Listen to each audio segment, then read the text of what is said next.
Hello, everyone. In this session, we will talk about deep learning in ArcGIS. It's a demo-rich session where we will be diving into tools and API details. First, a quick introduction. I'm Vinay Vishwambaran. I'm the Principal Product Manager for Imagery Analytics and AI here at Esri. Joining me today is Rohit Singh, who's the Director of Esri's R&D Center and lead of the AI development team. And Sangeet Matthew will be moderating this session. Little more on a deep learning story in ArcGIS. We started off with integration with third-party frameworks a couple years ago. Now we have a tight end-to-end deep learning story, and we've added support for a whole bunch of models to support new deep learning tasks. Additionally, these models support a variety of new data types and data modalities. Point cloud, bathymetric data, LiDAR data, video, and even oriented imagery, to name a few. Now, why is deep learning important? There's a fire hose of imagery and data that is streaming down the pipe daily. Huge amounts of satellites, massive amounts of drones that are capturing high resolution and high temporal data, which quickly become hard to manage. Not just management, the traditional approach to taking a couple images and extracting features, they really don't scale anymore. Hence, deep learning, teaching the machine to extract features for you. Now I'll hand it over to Rohit, who's going to be talking about the ArcGIS.learn module. Deep learning in ArcGIS, it really spans the platform, but at its core, it begins with the ArcGIS Learn module of the Python API. This Python module makes it super easy to train and use a wide variety of geospatial deep learning models. It includes nearly 30 deep learning models that support advanced GIS workflows. These models support a wide variety of data types: overhead and oriented imagery, point cloud, feature layers, tabular and time series data, and even unstructured text. There's a misconception that deep learning needs tons of data, boatloads of GPUs, and data scientists with knowledge of complex math concepts. Let me show you how easy it is to train your own deep learning models using ArcGIS Learn. In this demo, I'll be using the Chesapeake Conservancy's land cover data for Kent County, Delaware to train a pixel classification model that can figure out the land cover just by looking at the Esri world imagery. Here, I've loaded this data in ArcGIS Pro. This is what it looks like. And I've used the export training data for deep learning tool to create classified tiles that look like this. Here's a subset of those image chips. Here's the Esri world imagery, and here are the labels or the classified image chips that will be used to train the model. And I've picked only 50 of them because I want to show how we can do it real time. And we'll do the training in this notebook where I've imported the ArcGIS Learn module of the Python API. Now, the first thing that deep learning needs is a lot of training samples to look at and learn from. The Python API includes tools that let you load those training samples that were just exported in ArcGIS Pro, bring them in the notebook, and also apply random data augmentations such as randomly zooming, flipping, or rotating those images. And these let us train a more accurate model. This is what those chips look like. Here I'm constructing the UNet classifier from the ArcGIS Learn module, passing in that data. And now let's see if it can classify the same imagery into the corresponding land cover classes. This shows what the model has learned so far. And as you can see, right now the model hasn't really learned anything. We are seeing the ground truth on the left and the predictions on the right. And right now the predictions just look like random noise. And that's because we haven't trained that model. I'm doing that right now by calling the fit method and passing in a learning rate. That's when the model starts looking at each image and its label or the target and starts learning from it. We are going to train it for 10 epochs or training pass over each image in that data, and we are seeing how the loss or the error rate is going down with each epoch. And in the third column, we are seeing how the accuracy is improving with each epoch. In about 10 epochs, that's how long we are going to train it for, and less than a minute, we already have a model with around 87% accuracy. Now let's rerun the show results method to see what the model has learned, and we can see how it's figured out what the main land cover classes are. Now to train a model with higher accuracy, all you need is more data and more training epochs. And here's a model that's achieved 93% accuracy, and it's, as you can see, it's done a great job at figuring out the different land cover classes. Now once you've trained your model, all you need to do is call save, and it creates an Esri model definition that can be used in ArcGIS Pro for inferencing. Here I've taken that EMD file, dragged it in ArcGIS Pro, and I'm calling the classify pixels tool using deep learning to do the inferencing. Now in the interest of time, I've already run this process, and for reference, this is what those labels or the source training data looks like. As you can see, this row of houses is actually missing from the training data, and that path is also missing. That's probably because maybe that area was under construction, but using the most recent Esri world imagery, we can see how the trained model is now able to classify those houses correctly. Next, I'll dive a little into the deep learning models we have that are specific to working with imagery. The first model we look at, and perhaps the simplest, is the feature classifier that can be used to classify geographical features of objects based on how they look like in the imagery. For those of you who are familiar with deep learning, this uses image classification models like ResNet, VGG, or Inception to label or classify houses as damaged or not. Like in this example, it could be used to classify swimming pools as clean or algae infested green pools, for instance. Next, I'll dive into a demonstration which will showcase the capabilities a little more. In this demonstration, I'll talk about the deep learning tools that are available in ArcGIS Pro. The scenario is focused on detecting solar panels and pools within property parcels. Doing this process manually could be a daunting task, and here's where deep learning comes into play. I go through the entire workflow in Pro and explain the tools and parameters along the way. First step is I need to capture training samples. While you can use regular editing tools for the task, we've added a labeling tool specifically designed for deep learning workflows. I can dive right in and start capturing training samples, but this being an object classification workflow, instead of capturing training samples using the attribute pane, I just need to attribute the parcels appropriately. We can update the parcels to specify if it contains pools, panels, or a house with both.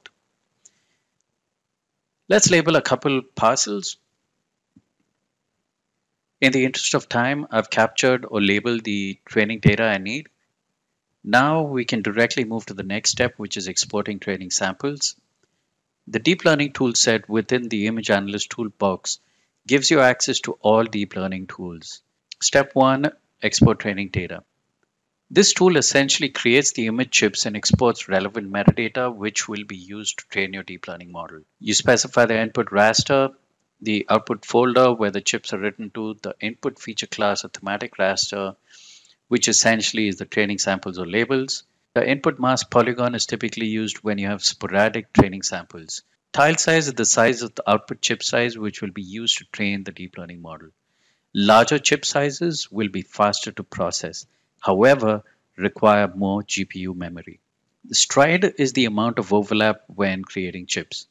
Best practice here is half the tile size. This increases the number of samples, and this also accounts for edge artifacts within each chip. Rotation angle provides additional augmentation of your chips. Reference system, you can work in map space, which is typical, or if you have access to the transforms, you can work in image space. Benefits of this, you can get rid of distortions that are typically caused by auto-rectification. The output no feature tiles option is useful when you want to provide additional chips for training, where you're essentially defining what is not there. There are several metadata formats that we support. each for different types of problem sets. The output of this tool is a bunch of training chips and metadata. And here are some of the chips. Next step is training your deep learning model. I'll quickly go over some of the parameters. First, you provide the input folder that contains the training chips. Max epoch defines the max number of times a data set would go back and forth through the neural network, essentially number of cycles of training the data. If you have a lot of training samples, you can keep this number low. Model type, we have a range of models, each one used to solve a specific problem. Batch size is typically a power of 2. Increasing this batch size is directly proportionate to the GPU resources you have. Increasing the batch size on a low GPU will result in out-of-memory errors. Each model has its own set of arguments. We use intelligent defaults, so you don't really need to tweak the advanced parameters, but it's available for advanced users. The learning rate is the most important hyperparameter. It's the step size by how much the weights will be increased or updated during training. Going too low and the model will take forever to train, it'll improve very slowly, with the model not really showing much difference with each epoch. Going too high, the model may not learn well. It's analogous to someone being too quick to come to conclusions. This pre-trained model parameter lets you incrementally train and improve a model. Typically, you train in multiple phases using a lower learning rate each time. You can train an existing model with more data or better data to improve it further. You can also use this to adapt a previously trained model on a different geography, different imagery, or in some cases, different classes. The validation parameter lets you specify how many training samples should be set aside for accuracy assessment. The freeze model parameter specifies whether to freeze the backbone layers in the pre-trained model so that the weights and biases remain as originally designed. Turning this off will result in weights and biases being altered to fit your training data. This takes longer and you might get better results. The output is a trained model. It's a deep learning package that contains an Esri model definition file and the trained model. This is used for the next step. Lastly, running inferencing. This could be object detection, pixel classification, or object classification, all of which for we have relevant tools. The inferencing has to be run over an area in Redlands in this case, with 1,400 parcels that need to be updated. The input data, the output feature class, training model are the key parameters for inferencing. Here are the results. Stepping through the results, here's a parcel that has a pool, another one with solar panels.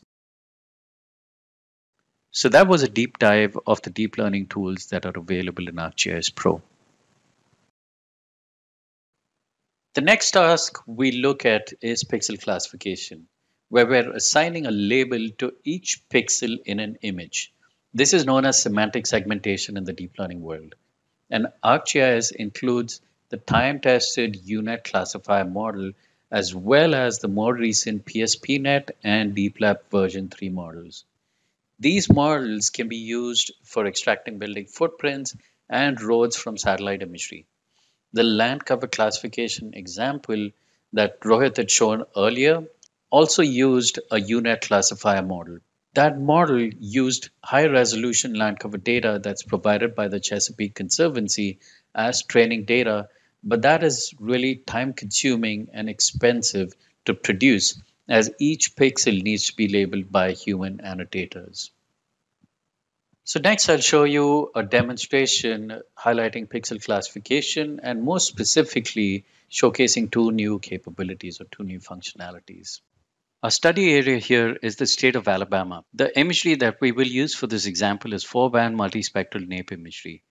We want to classify this into 6 different land cover classes. This demo I'll highlight 2 key features we've introduced to support pixel classification workflows. Support the multispectral imagery and the use of sparse training samples for training a model. Land cover classification typically requires a lot of training data. Basically, every single pixel in your training sample has to be labeled appropriately. Something like this. What's new now is we've added the ability to train a classification model with sparse training data. This significantly reduces the time and effort needed to create training samples. And as you can see, this training data does not cover every single pixel in the imagery as it's traditionally required by pixel classification. Now that we have this training data, we can go through the AI processes to derive a land cover map. First step, we invoke the export training data tool. The input parameters are simple to the traditional pixel classification input parameters, but we use the TIFF output format so that all four bands are used for training purposes. The metadata format will be classified tiles. The output of the process is these chips that will be used to train our model. We then invoke the train model to train a UNet model. This will now, for the first time, use all four bands for training a classification model for multispectral data. And the ignore classes parameter is set to 0, specifically to not include pixels that are not in the training data. Once we train the model, we call the pixel classification tool to generate the land cover map.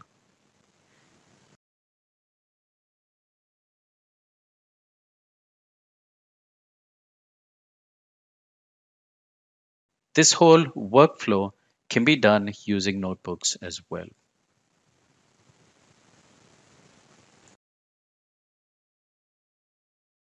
Next, let's take a look at object detection, another important task in which the model detects where objects are in an image and returns their location using a bounding box. This can be used to detect trees, cars, swimming pools, shipwrecks, and so on. These models even work on videos and can be used to find where cracks are on a road given a video from, say, a GoPro camera that's mounted on a vehicle. ArcGIS includes several models for this, such as single shot detector, RetinaNet, and now YOLO and faster RCNN as well. The next demonstration will showcase an object detection model that's used for detecting shipwrecks. The scenario is focused on detecting shipwrecks from bathymetric data using AI. In this case, wreckage caused by Hurricane Sandy in Jamaica Bay in New York, which could lead to further navigational hazards. This is NOAA's navigational S57 data. Now, zooming in a little tighter, this region we have two shipwrecks identified. This is survey data post hurricane from NOAA, and you can see right here there are a number of shipwrecks which are not updated in the S57 data. Now, zooming out, this is the region we want to update. Updating this manually could be a daunting task, and here's where really deep learning comes into play. So we go through our workflow. First, we capture a bunch of training samples, run the export training sample data tool. The output is a bunch of chips. Now let's switch to notebooks. Here, we train the model,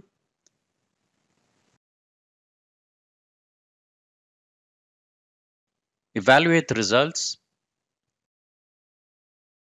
and save out our deep learning model. We can now use this to perform inferencing.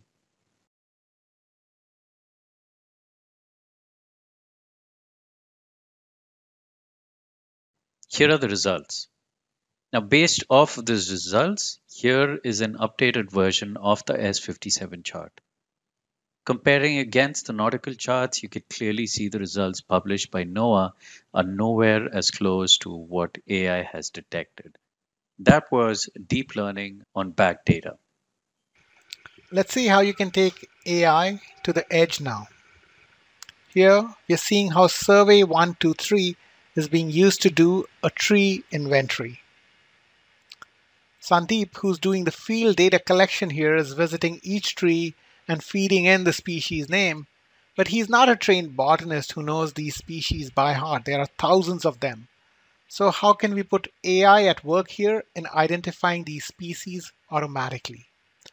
This sample notebook uses the Python API to easily train such a model to identify plant species from pictures of their leaves or flowers. Here we are using an openly available dataset containing over 260,000 images of plants across 10,000 species. We are creating the plant identification model, and what's special here is that we are specifying the backend to be TensorFlow. The same training methodology that you've already seen. And once you've trained the model, you can see how it's doing a great job at identifying all these plans.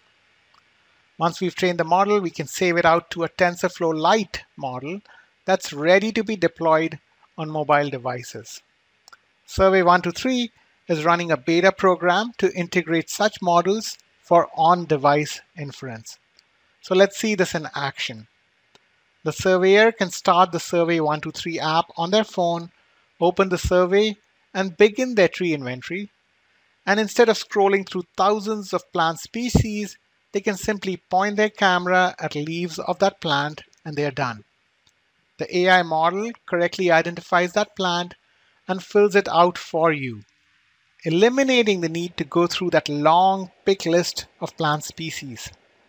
The model is running on the phone itself in a completely disconnected environment.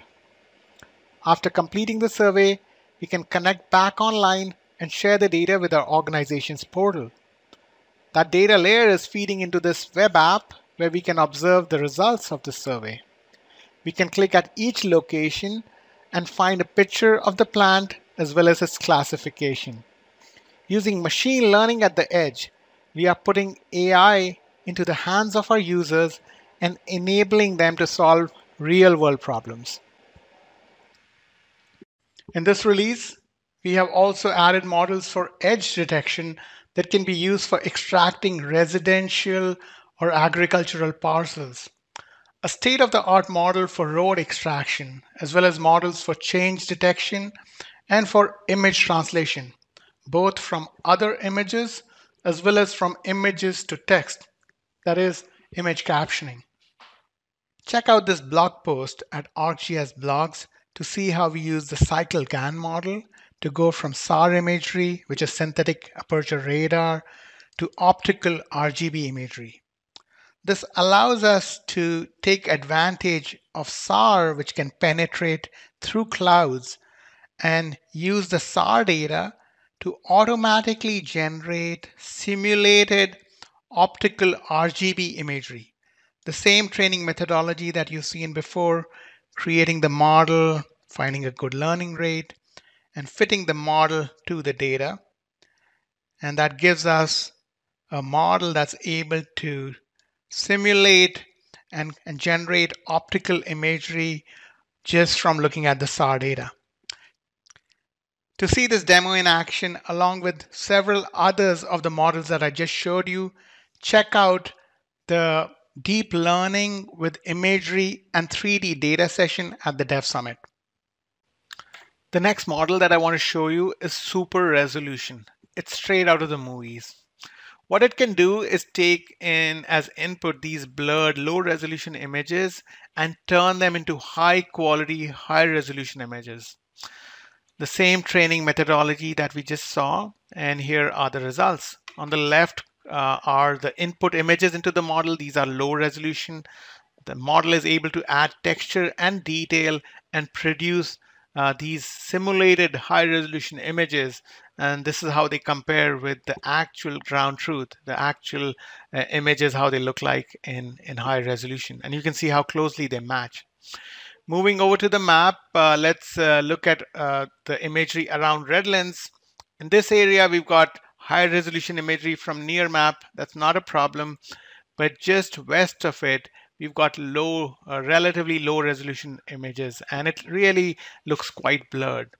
Turning on the results from the super resolution model, you can see how the model has been able to add a lot of detail and the texture on the roof, in the parking lot, and the details to the cars, they're all starting to pop out now. And here's another area where it's done a similar job. Look at this truck where I'm swiping right now. It really has added a lot of detail and made the scene pop out. We have also added a computer vision model for digitizing and georeferencing scanned paper maps, allowing you to go from a book containing scanned range maps like these to a feature layer of digitized and georeferenced maps, such as in this layer here. For 3D data, we have the point CNN point cloud classification model. And at this release, we have added the ability to reduce noise in the output and update classified point cloud datasets using the model. Now, you might be thinking that deep learning only works on imagery and 3D data, but that's not true. Deep learning works equally well on feature layers, tabular, and time series data.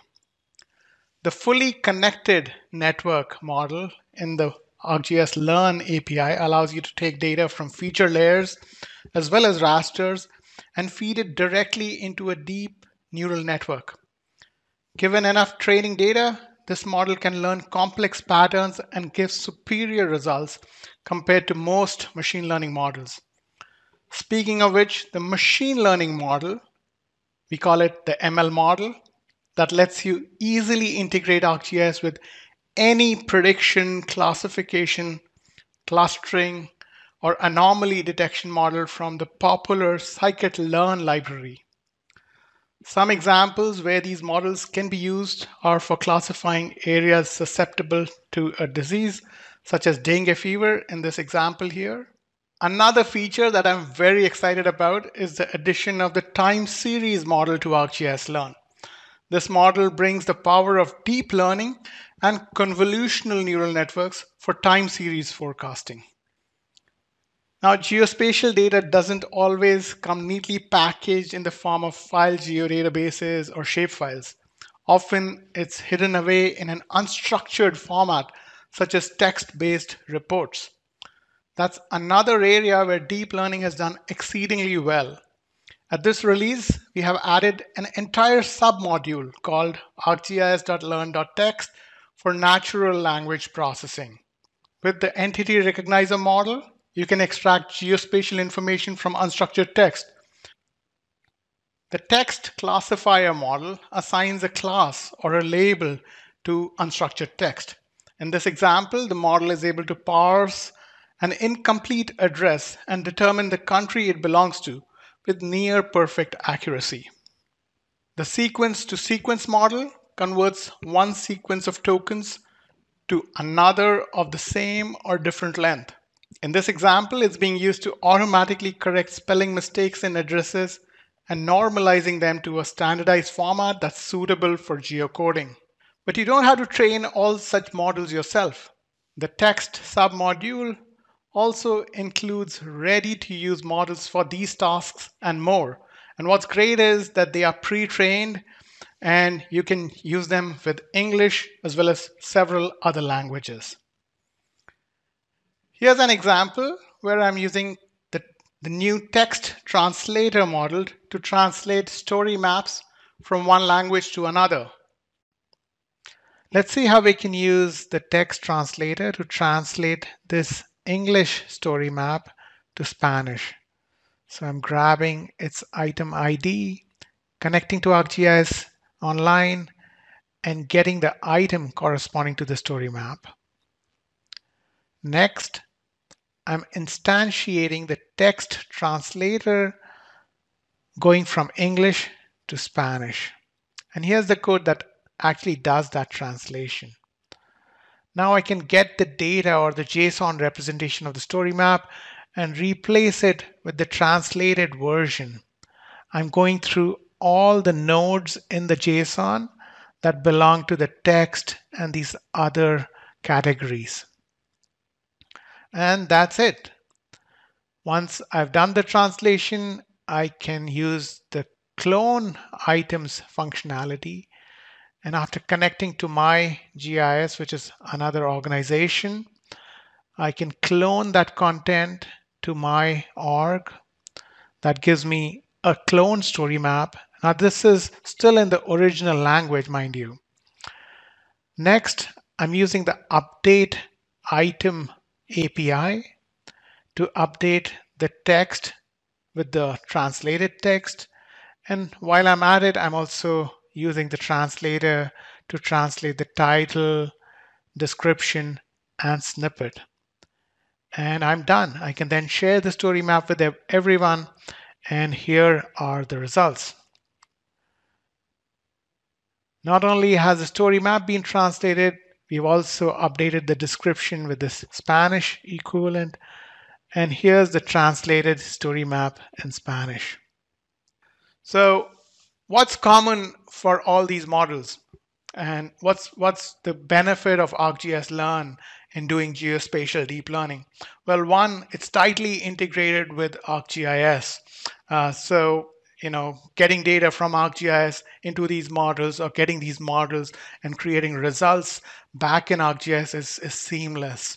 It's got a very simple, consistent API, like shown on the right here, and across the board, if you've trained one model, training the next model is just following a similar pattern. And we've got a large collection of geospatial deep learning models.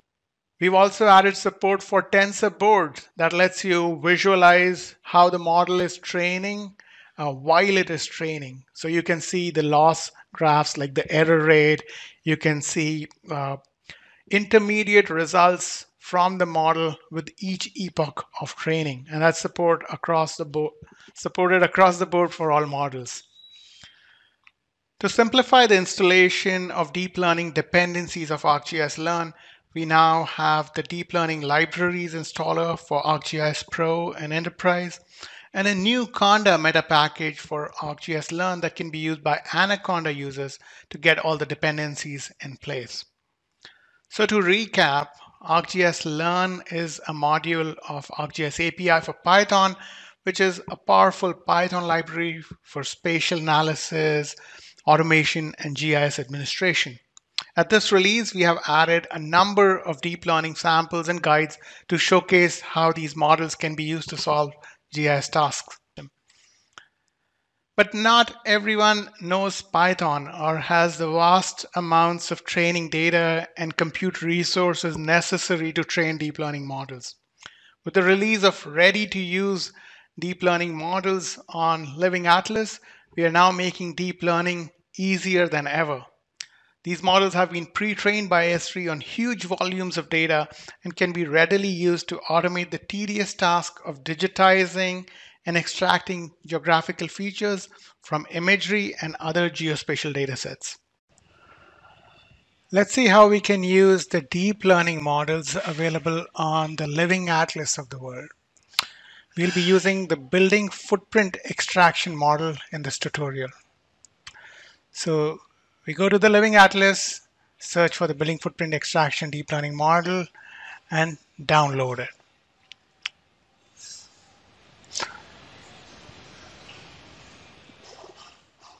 Now that the model is downloading, the only other thing that I need to ensure is that I have the necessary deep learning libraries installed in my installation of ArcGIS Pro.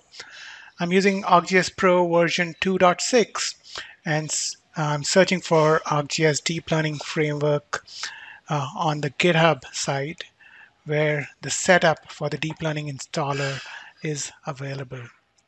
The deep learning libraries installer for ArcGIS Pro can be downloaded.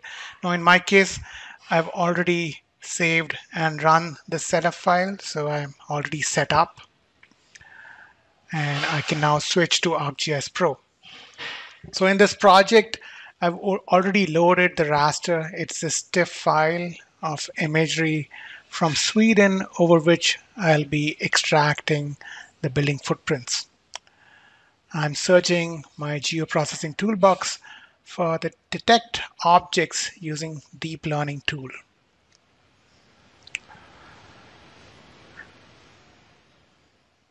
Running this tool is easy. I just point it at the TIFF file, the raster that I'll be extracting the footprints from. I give a name for the output detective objects, and I point the tool at the model that I just downloaded.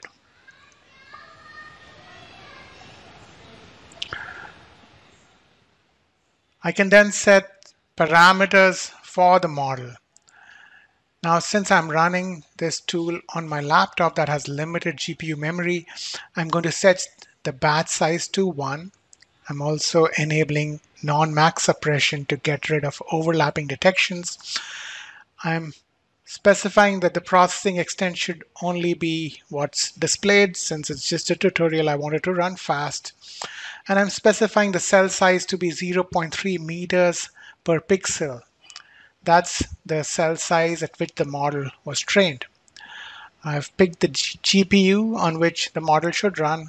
It can also run on a CPU, but it's much faster when it runs on a GPU. Now the tool has almost finished completing, and in a moment we should see the extracted building footprints. Here they are. Now, as you can see, these footprints aren't exactly like regular buildings. They don't have straight lines and right angles for edges. And that's what the regularized building footprints tool in ArcGIS Pro can do. It can take these results from the deep learning model and regularize them using a variety of methods. I'm specifying the tolerance to be 1 meter and running this tool. It just takes a little while. And now I have regularized building footprints that look much cleaner and closer to buildings than the results that we got from the deep learning models. Now, we've talked about the Learn module in the Python API, models that are exposed through the API, and the ready to use deep learning models. Now, in addition to these, we provide a series of tools to perform AI tasks through intuitive user experiences. I'd shown a demo a little earlier which went through all of the image analyst tools in detail. Everything from creating training samples to training your deep learning models and running inferencing. And I stepped through each one of the parameters. Now, I'd like to specifically call out the new object detection tool, which is added to the arsenal of 3D exploratory tools. This is an interactive object detection tool that really works in 3D and in 2D. It leverages one of our ready to use models to detect doors and windows. And of course, you can pull in your own deep learning model as well. Now, here's an example of deep learning being used in Pro to see things in the view on the fly and then create point features from them. And to do this, you need the ArcGIS Pro Advanced license. We provide a ready to use model to extract doors and features, but you can use your own deep learning models as well. Here we have some integrated mesh content from Aerometrics, and this is 2 centimeter resolution data over Denver. I'll zoom in to the little part of the building, and you can see that we've got some windows. I'm going to enable the object detection tool, just like the other 3D exploratory analysis tools. And here we see the list, Esri windows and doors, and faster RCNN. I have the ability to download additional models if needed. Next, we have the option to specify the type of asset we're interested in, doors, windows, or all of them. And then we can specify additional parameters like the confidence level, and then this outputs directly to a point feature class. If I specify a layer that doesn't exist in my map, it'll create a new one. I can give it a description and even provide a symbology of vertical bounding box. The first time you run this, it will take about 30 to 40 seconds. It loads the model and then it goes off to detect these points. And once it's detected them, it creates a feature class. It creates a layer for it as well, and also it sets the symbology for that layer. And here are our results. We've got those windows. Now, the cool thing is though, once you've done all that setup, the next time you run it, it's much faster. So when you pan to the other side of the building, hit apply, now it only has to detect the objects and append the features. This takes about 2 to 3 seconds. The actual point features have a label, a description, width and height, and heading. And from those values, we can symbolize those boxes so it's oriented and sized in the correct direction.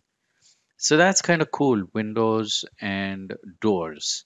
But sometimes it's hard to run that tool because it requires you to navigate and see things and things that get in the way, like trees. So since we're part of a larger system, we have the peripheral viewing tool, which lets me digitize that in and get a clipped out view of just that section. And I can run it here. Here we are in a different drawing mode in a clipped out extent, really focused in just on those windows. And I exit the mode and I've got my features.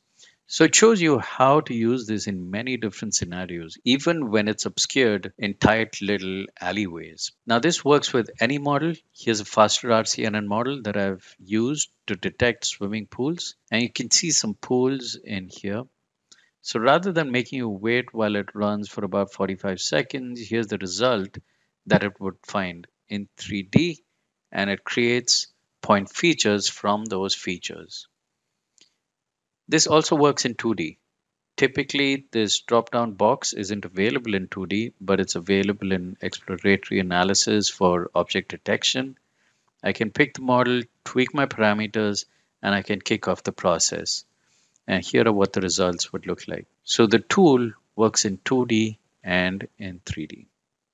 To round it off, deep learning is also in ArcGIS solutions. The 3D Basemap solutions that has been released enables you to classify and extract trees.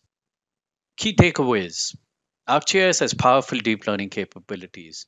We have a suite of tools and a rich API enabling GIS analysts, image analysts, data scientists, and developers to leverage these capabilities. We support over 30 different AI models and a variety of data modalities. The processing is massively scalable using Image Server. And these tools are also available in ArcGIS Online. In addition to these tools, we provide ready to use models which you can use against your data. And most importantly, we have an ecosystem of more than 1,400 geoprocessing tools, a suite of applications, and raster functions to perform downstream analysis on your data. Lastly, here are some resources you can use to get started. These are samples, we have documentation links, blogs, and more. And with that, we're open to questions. And please provide your feedback for this session by clicking on the session survey link that's directly below the video. Thank you. Thank you, everyone, for attending this session. I am Sangeet Matthew, and I am moderating this session. We have Rohit Singh and Vinay Vishwambaram with us. That was a great session, Rohit and Vinay. Very informative. So we have a lot of questions that have come through. So let's go over some of them. I'll try to cover as many of the questions that I can in the limited time that we have. If I don't get to any of them, I apologize. We will contact you if you have your information. Or you can alternatively visit the Ask the Expert site on the Dev Summit page. And we will have someone who can help you. So let's get the questions. So the first question was, the Esri deep learning tools are really good. Please consider hosting a MOOC course to get this more into the hands of users. Thank you for that. And we will definitely look into it. So thank you for that suggestion. The other one is it possible to distribute the training over multiple machines? What would you recommend to spread the load? So Rohit, do you want to take that one? Sure. So there are two parts to this question. One is whether we can scale out inferencing and use models and have faster inferencing if you've got multiple machines. And for that, the answer is yes. You could use Image Server, which has support for distributed raster analysis, and that lets you do a distributed inferencing. Now, coming to training, you the models in arcgis.learn do have support for training on multiple GPUs. It's a feature that's currently only supported using the Python API. And there's a new guide chapter on the developer website telling you how you can turn that feature on. I mean, under the hood, it uses something known as data parallel and distributed data parallel in PyTorch, and we have examples on how you can leverage that capability of multiple GPUs for training. Thanks, Rohit. The next one is, would you provide the blog post for the posts that were mentioned in the presentation. Yes, we have. There is the links have been added here. So if you want them, you can get it from here. Next, could you please take a moment to discuss focal loss, class balancing, and mix-up? Um, yeah, I think this is probably a longer conversation but definitely, Rohit, do you want to quickly talk about it? Sure. So that's focal loss, there's mix up, and there's class balancing. So let me go from the easier to the harder one.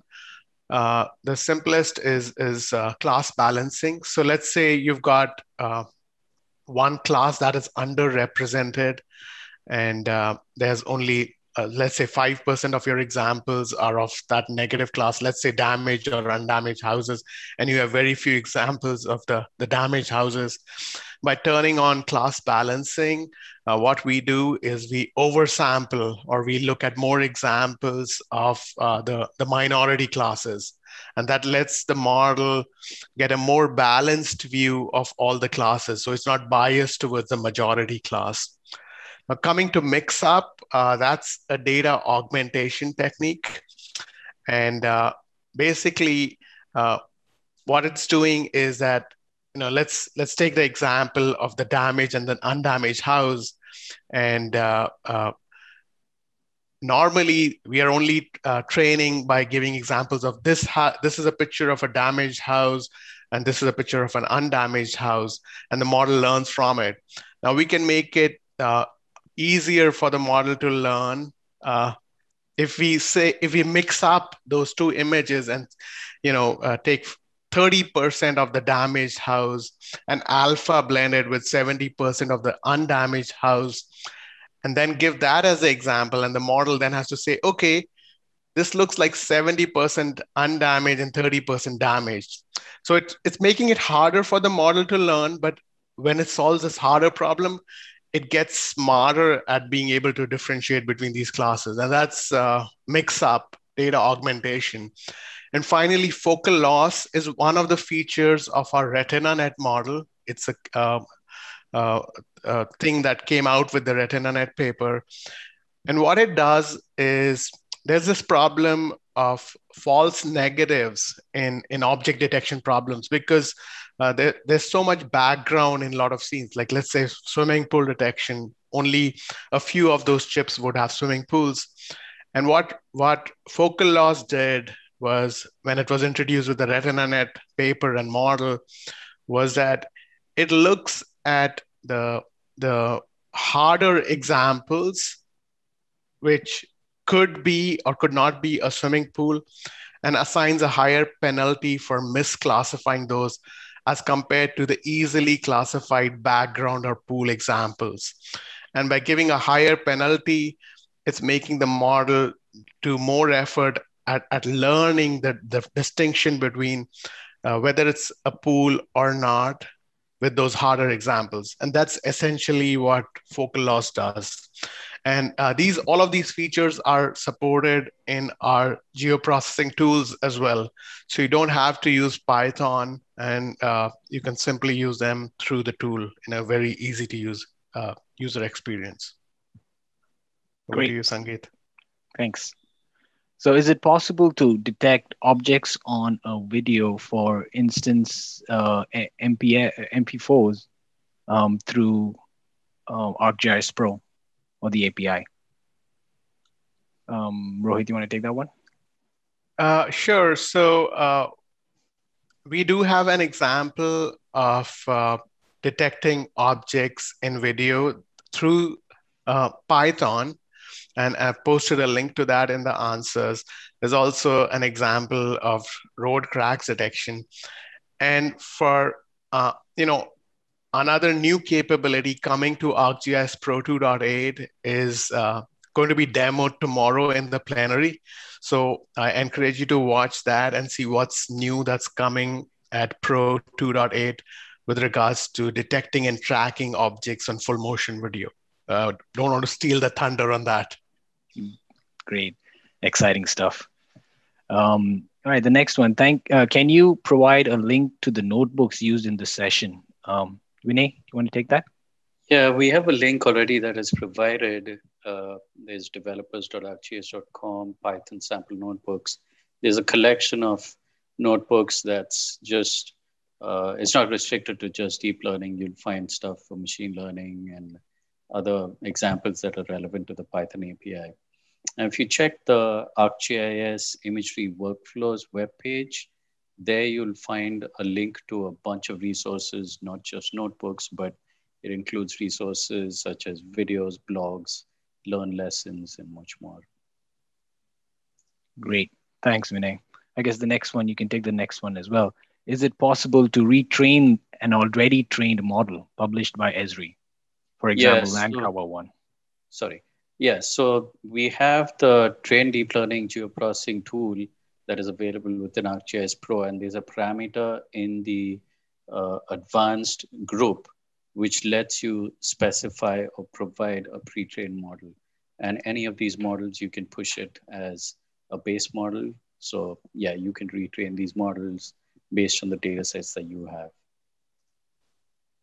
Great. And why should batch size be a power of 2? Should it for training? Does that rule apply for inferencing as well? I could take that one, and it's an optimization. It doesn't necessarily have to be a power of 2, but today's generation of GPUs, they work best with powers of 2, because that's typically the number of cores that they have are in powers of 2. So it's just an optimization, and it helps speed up the process. Great. And even for inferencing, because while inferencing, we take many of these tiles and we create a super tile of sorts, and it's square when we do the internal processing.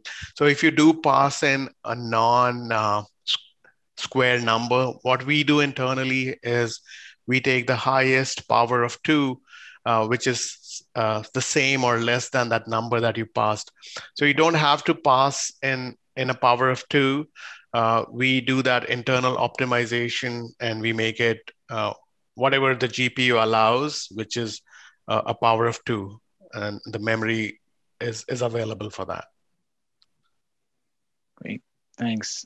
What are the pros and cons of the different approaches to semantic segmentation as well as object detection? So UNet versus BSPNet versus DeepLab or SSD and RetinaNet.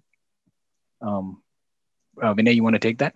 Yeah, so we've written a blog, actually. Rohit has written a blog, an extensive blog, which talks about each one of our models.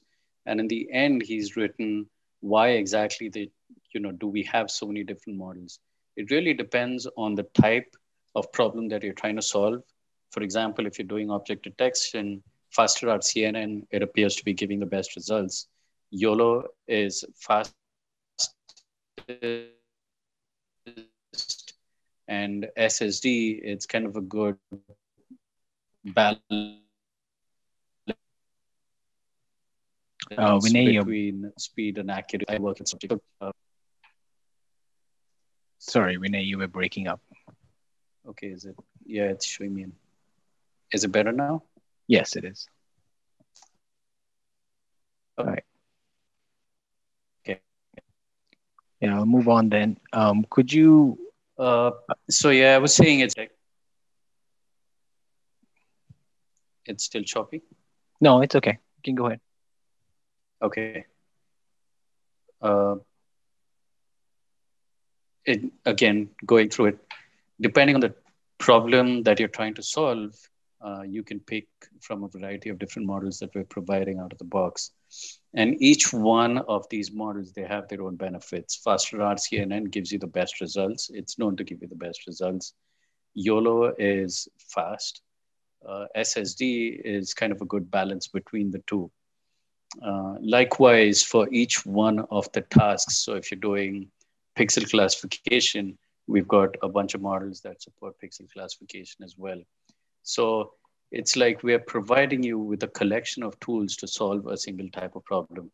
And it really varies how you want to fine tune the solution of your problem. Based on that, you can pick the model that you want to work with. Great. Thanks, Vinay. So could I use very high resolution imagery like drone images for training? Um, yeah. Rohit, you want to take that? Sure. So in fact, the higher resolution imagery that you have, it makes the problem easier, and because you can see more clearly, see more details. And yes, you can use drone imagery, and we do have a few examples uh, on drone imagery. So there's an example of the damaged and undamaged house classification, and I've posted a link to that. Similarly, there's another example of extracting building footprints from drone imagery, also on the developer website. So So, yes, absolutely, you could use drone imagery. so Rohit, in the case where people have already used it and say it doesn't work or it takes a long time since it's high resolution images, what's your advice on that? Oh, okay. So yeah, the other part to the question was about super resolution and it taking Yeah, longer time and yeah. not giving good results. So I've posted a link to the super resolution sample, and we've shared like how many training epochs it took us to train the model, and we've also shared the data. So to get good results, it needs some experimentation, and we've shared what experimentation we did to get those results, including the training data, the number of epochs. And typically, if you're not getting the good results, you should look at your data to see that whether if as a human you think it should be able to do the job, then increasing your training data, increasing the number of epochs for training your model, and that does take time. Some of our large models, we've trained them for weeks as well. In the case of super resolution, it should not take that long, but it will still take several hours for you to train that model on a GPU. And having GPUs with more capacity, you can increase the batch size and do it a little faster. Great. Thanks, Rohit. And is there any plan to support GAN, RL, and LSTM, Rohit? Sure, I could take that. And GANs are generative adversarial networks. We already have support for GANs in ArcGIS.learn, and we use it for our image-to-image translation examples. So the cycle GAN example was used for going from SAR imagery to optical. Similarly, there's PIX-to-PIX that uses a GAN under the hood. RL is reinforcement learning. That's uh, used for many games, for example, like AlphaGo, for example, playing the game of Go user reinforcement learning. We don't yet have support for reinforcement learning in ArcGIS.learn. Thank you for the suggestion. It's an area we are looking at and looking at the geospatial use cases. And then the last one was about LSTM, which is a time series forecasting model. And we have recently added support for time series forecasting using many kinds of convolutional neural networks. And in our experiments, they actually did better than LSTM. So you can use LSTM, PyTorch or Keras already have support for those out of the box. We don't need to add it to ArcGIS.learn. In fact, one of our sample notebooks on temperature forecasting uses LSTM on the developer website. But I'd encourage you to look at the new time series network class in ArcGIS.learn that uses convolutional networks for time series forecasting. All right. Thanks, Rohit. Do you have to enable CUDA for any of these processes? Vinay, do you want to take that one? Yeah, if you want to use your GPU for any form of processing, then yes, of course, you need to enable CUDA. But if it is CPU-based processing, you don't need. Great. I'll just add that, we do support CPU for our inferencing and training. Training is usually much compute intensive. GPU is strongly recommended. But if you're just using a model for inferencing, you could run it on CPU as well if you do not have a GPU. Yep. All right. Thanks, Rohit and Vinay. That was very helpful. There are a lot of questions. Some, unfortunately, I haven't been able to cover every one of them. We're out of time. We'll try to reply to each one of them as much as we can. Like I mentioned, you can visit us on the site, the Dev Summit site, ask our experts if you have any other questions. I hope you all had a good time and enjoyed this presentation. Thank you for attending.